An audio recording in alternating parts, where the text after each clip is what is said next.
Also, if these pilots are already the top 1%, why do they need a school? Isn't the purpose of getting an education so that you can pull yourself up by the bootstraps and rise from middle class to slightly higher middle class? Oops, wrong movie. Also, all this exposition is explained through dialogue about 15 minutes from now. I assure you, a movie about fighter jets is interesting enough for people to hang on that long. It's also about cisgender heteronormative males and their underlying desire to conquer each other sexually, but mostly fighter jets. Movie opens with 3 minutes of full-on raw dog jet porn. Or credit porn, depending on your kink. There's so much plain porn in this movie, and convinced Tony Scott actually wanted to these jets. I'm not gonna play the song since Kenny Loggins would come to my house and break my knees, but I can't get it up for Danger Zone, man. It's so self-serious and hyper-masculine that it makes the upcoming shirtless volleyball scene look like it was directed by Gloria Steinem. I've never seen a faker set of computer monitors and screens in my life. My little cousin's Barbie dream house has more realistic screens, and they're 2D stickers. Who's up there? Cougar and Merlin and Maverick and Goose? Looks like this guy skipped the English class where they covered the comma. I mean, why not just say Cougar, Merlin, Maverick, and Goose? He could have even said Cougar and Merlin, comma, Maverick and Goose. The Navy doesn't have time for your surplus coordinating conjunction, soldier. Also, he seems like someone who should know this information already. But hey, some people get promoted past competence. Great. Maverick and Goose. Why is Stinger reacting like this? We find out later that Maverick and Goose are 2 of the best pilots he has, so why wouldn't he want them up there dealing with the MiGs? Also, if they are such a liability, then why are they up there at all? I'll get a visual ID, Cougar, you hook 'em. Roger, and I'll clean 'em and fry 'em. Although there are technically no laws prohibiting fishing in the Indian Ocean, overfishing is a real problem that we as a society need to tackle. So instead of cooking the fish, Goose really should... Oh, he's using a metaphor. Is this your idea of fun, Mav? Goose would be Top Gun at CinemaSins. Greetings. Flipping the bird while flipping a bird. Also, this inverted maneuver over the Russian MiG will be declared, if not impossible, nearly impossible later. Yet Maverick does it with zero fanfare, as if he's regularly flipped off Russian MiGs in the past and it's part of his everyday routine. Watch the birdie. Wait, would Goose be allowed to bring a Polaroid camera with him into the cockpit of this highly classified F-14? We're on vapor, Cougar. No, you're not. The fuel gauge here shows that you still have 1/7 of a tank left. Now, an F-14 has a range of approximately 1,600 nautical miles, which means you've got still at least 228 miles left in the tank. Yes, I know the aircraft carrier is... 250 miles out, sir. But that just means they will be running on fumes when they get there, not right now. Did I spend longer than I should have researching that? Yes. Does it make me a nitpicky asshole? Also, yes. Regardless, 1 sin for the factual inaccuracy and 5 sins for the time I lost researching that.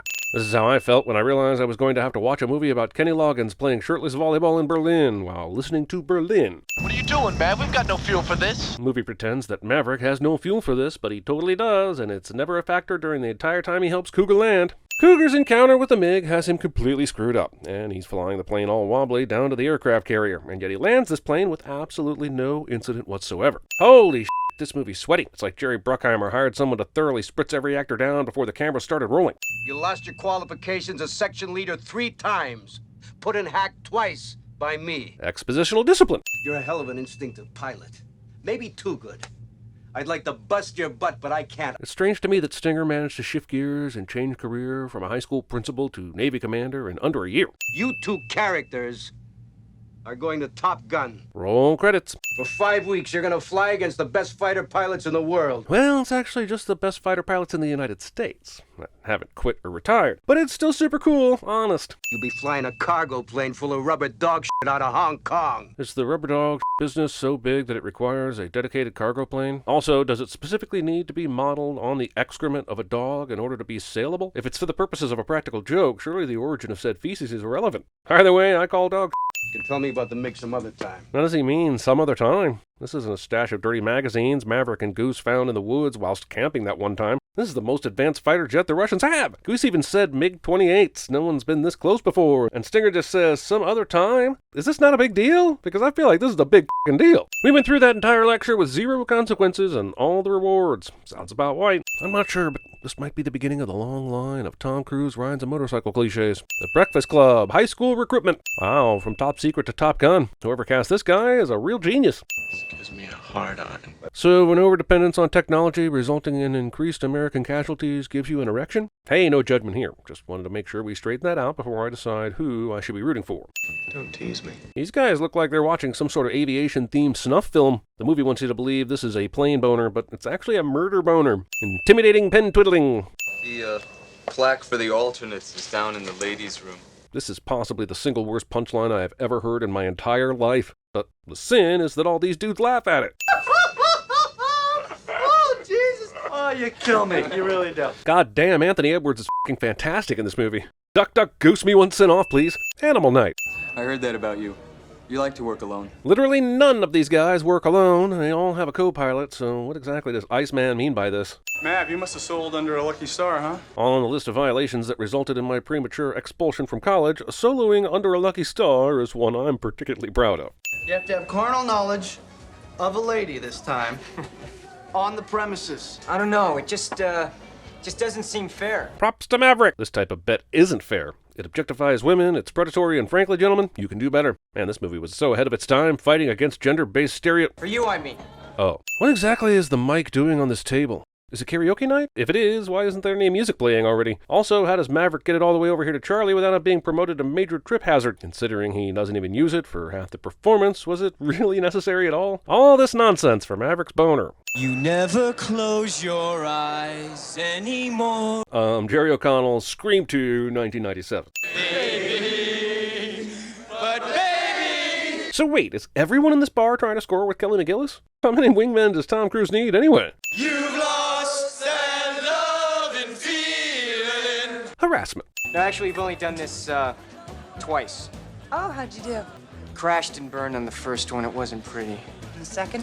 I don't know, I'll tell you tomorrow. When Maverick told Goose that he was going to do this Righteous Brothers bit, he said it in such a short-handed way that it sounded like they did this all the time. But apparently it's only the second time. This is either an outright lie so that he can get straight to the I'll tell you tomorrow line, or the movie is lying about how many times he's done this. Furthermore, if it didn't work the first and only time, why did you think it was such a good strategy this time? Listen, can I ask you a personal question? That depends. Are you a good pilot? Good thing Charlie understood that when Maverick said it depends, he was referring to whether or not he would answer the personal question and not if she could ask it. Close call. Otherwise, her storming straight into said personal question would have been super rude. Is Budweiser the only beer this place serves? There's 3 in this shot alone, and so far I've counted 98. That's just one away from a sea shanty, I tells you. It's great, Mav. Real slick. Hey, don't be too hard on yourself. You did great. Now all you have to do is not follow her to the lady room like a creep, and you might still have a chance. It's a long cruise, was it, sailor? No, it's a Tom Cruise, and he's pretty short from what I hear. And the most qualified is our tag rep, call sign Charlie. She has a PhD in astrophysics, and she's also a civilian contractor, so you do not salute her. According to my friend the internet, astrophysics is defined as the branch of astronomy concerned with the physical nature of stars and other celestial bodies, and the application of the laws and theories of physics to the interpretation of astronomical observations. What does that got to do with fighter jets? Are they going to space? Oh man, I hope they're going to space. Easy there, Clark Kent. I think she'll still recognize you with the eyewear on. You were in a 4G. Inverted dive with a MiG-28? Yes, ma'am. At what range? Here's one half. I've got a great Polaroid of it. This would have been the perfect time to show all these incredulous motherfuckers the damn picture. Will try and tell me that Goose doesn't carry the photo on him everywhere. That carries such serious bragging rights, he should have it stapled to his goddamn head. All right, gentlemen, we have a hop to take. Wait, what exactly was the point of this briefing? It was way too short to be a lesson about the capabilities of the F-14s and MiG-28s. And if it was intended as a short introduction to Charlie, why did Jester allow Maverick's bullshit to go on for as long as it did? Talk to me, Goose. He's still back there. He's closing in on us. He's closing fast. Is this all a co-pilot does? He's not giving any specifics other than he's still back there. Do something? Honestly, I think the movie would be better off if this character, I don't know, died tragically or something. Tower, this is Ghost Rider requesting a flyby. Negative, Ghost Rider. The pattern is full. This f***ing asshole Maverick. He's already gotten in trouble for this 5 times, and now he's doing it at the elite Navy fighter pilot school. He must know something we don't. Like the Navy must really need assholes like him and have no other choice but to keep his non-rules following ass, no matter what he does. Also, what the f*** is up with Maverick and his raging boner for buzzing the tower? This is as dumb of a signature move as the calling card for the Wet Bandits. Hard deck my ass. Must resist urge to... That's what my college girlfriend said to me when we tried anal in New Zealand. You guys really are cowboys. What's your problem, Kazansky? Unnecessary escalation of argument is unnecessary. I am dangerous. I don't know what's more ridiculous, Tom Cruise declaring that he's actually dangerous, or this truly absurd response from Val Kilmer. If I didn't know any better, I'd suggest that the cocaine budget for this movie exceeded the cost of the jet rental. Get your butts above the hard deck. Below the hard deck does not count. The hard deck for this hop was 10,000 feet. You knew it, you broke it. Maverick gets a bunch of shit for flying below the hard deck. No one says anything about Jester choosing an escape strategy of flying straight into what is essentially a representation of the ground. He saw me move in for the kill. He then proceeded below the hard deck We weren't below 10,000 for more than a few seconds. If this logic works, I'm just going to start using it for everything. Judge, we were in and out of the vault in seconds. Officer, I was only driving over the speed limit for a matter of seconds. Stephen, I wasn't inside your wife for more than a few seconds. Come on. Top Gun rules of engagement exist for your safety and for that of your team. Either obey them or you are history. Is that clear? What's truly amazing is it took 6 flybys before Maverick ever got this ultimatum. Still awake? Yeah. Character asks a person who's clearly awake if they are still awake cliché. I gotta be straight with you, Mav. Right now, I just hope we graduate. I got a family to think about. I can't afford to blow this. Wait, are you unemployable if you don't graduate from Top Gun school? Even if you flunk out, you still had to be in the top 5% of pilots in the world to get picked in the first place. How does blowing Top Gun school affect Goose's family? Ah! I guess that flyby wasn't such a big hit, huh? Isn't flying below the hard deck a bigger deal? Like, everyone remembers the tower flyby, but that's not technically against the rules. Hard deck was mentioned as a very big problem, but it doesn't feel like these characters in the movie are interested in actually punishing Maverick for that. Look, man, I know it's tough for you. They wouldn't let you in the academy. Why would Pete's dad's reputation prevent Pete from getting into the academy? Even if he has the same personality traits as his father, which isn't guaranteed, it doesn't mean Pete's doomed to make the same mistakes. By that logic, my theoretical future child would never be allowed to apply for a library card. A rolling reversal would work well in that situation. How is Charlie able to see a goddamn thing from this flyby of Maverick's desk? How can she even tell which book he's reading, let alone the exact problem he's working on? Also, as his teacher, surely she shouldn't be giving him the answers. I don't see any one-to-one tutelage with the other students here. I mean, isn't the idea to get the sex before you give away the answers to the test? God damn, movie doesn't even do sexploitation correctly, and it was made in the 80s. Also, who eats dinner at 5:30 a.m.? As this is a military base that surely uses military time as a matter of course, surely Charlie would have specified 17:30 hours as opposed to 5:30. Oh well, to each his own. Dinner for breakfast it is. Taping your hands for pickup volleyball. This half-naked, sweaty beach balling goes on for some time. Wait, that was a sin. Why did the counter go down? Cindy, are you enjoying this? Cindy, you pervert! I demand you stop objectifying these glistening specimens of manliness right now. Okay, fine. We at least reset the counter and we can call it a wash. Thank you. None of these assholes have a grain of sand on them, despite diving into that pit multiple times. Who plays beach volleyball in jeans? No flexibility, no breathability, and my god, can you imagine the chafing once sand gets into those bad boys? Goose punches the ball in the air, and Maverick turns his back to the net, but when the movie cuts to his spike, he's suddenly turned towards the net, and that's just an impossible volleyball move. Damn it, indeed, Maverick. This was entirely in your control. If you left the beach ball game on your bike and came immediately here, you must have known how close you were cutting it. And you probably didn't have time for that last game. Lieutenant. I don't know. I always thought arriving in the back door was a 7th or 8th date kind of thing. I guess I kind of figured with your security clearance you'd know more about him than I do. I don't know about you, Maverick, but as a general rule of thumb, I rarely perform background checks on the dead parents of a guy I've just asked out to dinner. But hey, maybe I'm just old-fashioned that way. This is going to be complicated. Why the f*** does Maverick decide to leave right now? This whole movie he's been trying to get into her pants, and the moment he gets a signal, he f***ing leaves? Even with the gay subtext that Quentin Tarantino hilariously discusses in Sleep With Me, the actual text of this movie has shown Maverick trying to bed this woman with every chance he gets. It's kind of weird when your text and subtext conflicts this much. What is the good goddamn point of this towel if Maverick isn't going to use it to wipe away this sweat? Holy shit, Meg Ryan and Tim Robbins are both in this movie, which makes it an official IQ pre-union. The bogey has good position right here. All right, freeze frame. This technician took Viper's command of freeze frame to mean switch to a different graphic entirely, and Viper is okay with this blatant disregard of his authority. They can't play the music, but it's amazing how this last 10 minutes have been dominated by Take My Breath Away. It's a perfectly fine 1980s pop mega hit, but goddamn, are you serious? Charlie is this committed to tracking down Maverick because he's sad she criticized him? They've been on like, what, half a date because he's stepped out to go home and take a shower? This is the most reckless driving I've seen since Taken 3. Gross. This top-tonguing goes on for quite some time. This sex scene makes me believe that for all his womanizing, Maverick has never actually touched another person, or even himself for that matter, in any way that could be considered romantic, sexual, or as Goose puts it, carnal. Post-coital origami. I feel the need for speed. Dude, I think you're supposed to wait to do the drugs until after the mission is complete, even if it is impossible. Stay with Hollywood, Mav. We're his cover. Don't you leave me, Maverick. Hollywood, you're looking good.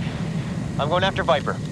Honestly, what is the point of Goose at this stage? Throughout the movie, Maverick has proclaimed how important his crew is and that Goose is like family, and yet he ignores every damn bit of advice Goose gives him. Maverick may as well save 180 pounds and just fly solo for the notice he pays Goose. Worse yet, Goose is totally fine with the situation and continues to be Maverick's co-pilot. What the hell is up with these guys lying on the locker room bench? Do you know how much sweat has been spilled there from various naked asses? This Viper got Iceman before he got us. Well, Viper didn't get you. Jester did. Advertising the Navy inside the Navy. Why would a bar in San Diego have this Kansas flag hanging up? There's no way that table of people is okay with the open mic night atrocity happening 2 feet from them. Christ, he's just playing the same part of the song over and over again.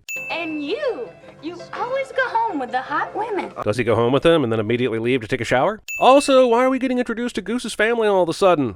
Oh, that motherfucker's dead, isn't he? You told me all about the time you went ballistic with Penny Benjamin. I don't think she's using the word ballistic in the right way. At least I hope not. Well, it's the bottom of the ninth. The score is tied. How do you figure? When Maverick got shot down by Jester, he was still 2 points behind Iceman. The score isn't tied unless you didn't show us the scene where it got tied. He's in a flat spin. He's heading out to sea. This entire flat spin sequence is tense as f***.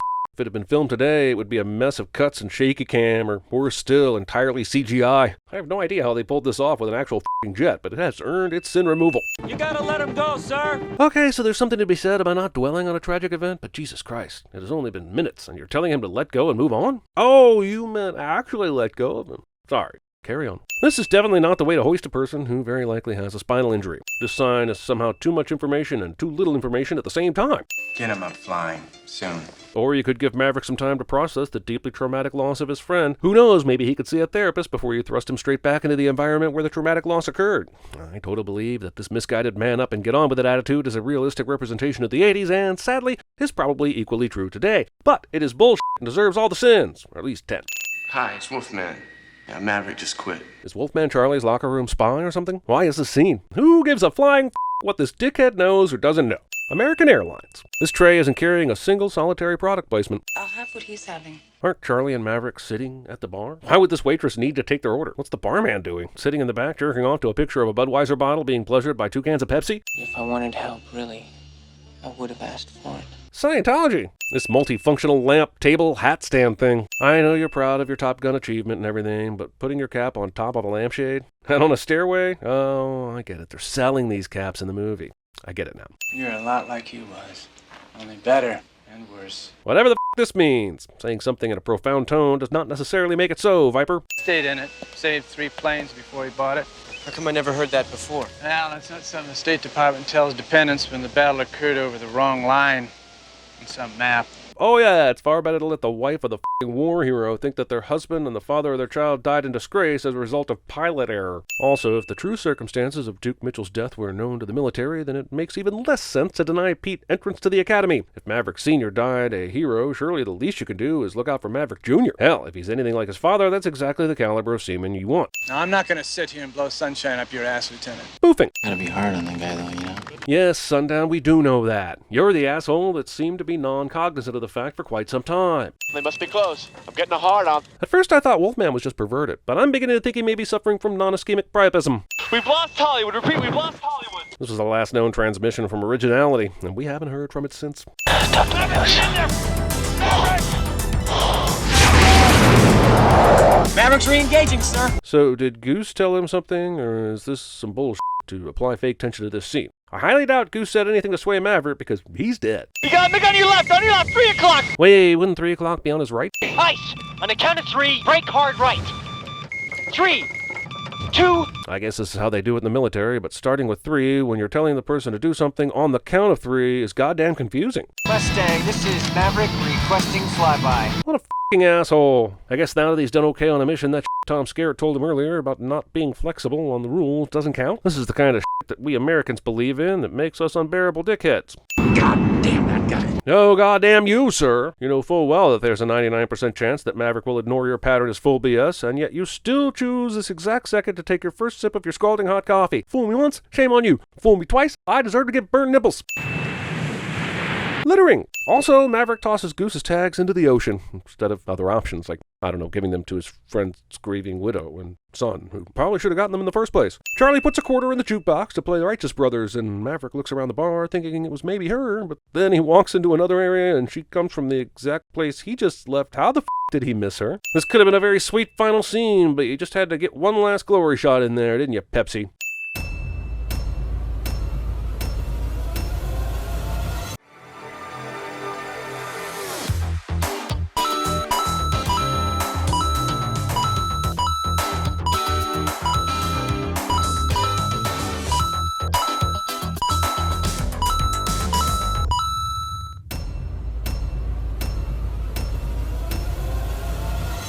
speedball or a snowball or whatever the hell they call it. You know, it's heroin and coke.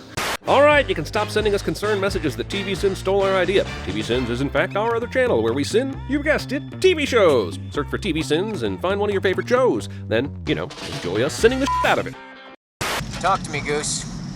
Roger. Hi. Request vector. Over. What? We have clearance, Clarence. Roger, Roger. What's our vector, Victor? Cougar. Damn it, Neil. The name is Nawanda. No McFly ever amounted to anything in the history of Hill Valley. I want to serve my country, be the best fighter pilot in the Navy, sir. Your boy Captain America over here. The best of the best of the best, sir. Yeah, with honors. You know, he's just really excited and he has no clue why we're here. Nonsense. I've not yet begun to defile myself. I will not be pawed at, thank you very much. The failure of democracy, or the social scientists, brought our world to the brink of chaos. I need an old priest and a young priest. The power of Christ compels you. The power of Christ compels you. Whoa, hello. Okay. Sick as a dog now. So this is what a courtroom looks like. 5, 4, 3, 2, 1. Thunderbirds are go. Talk to me, Goose. Use the force, Luke.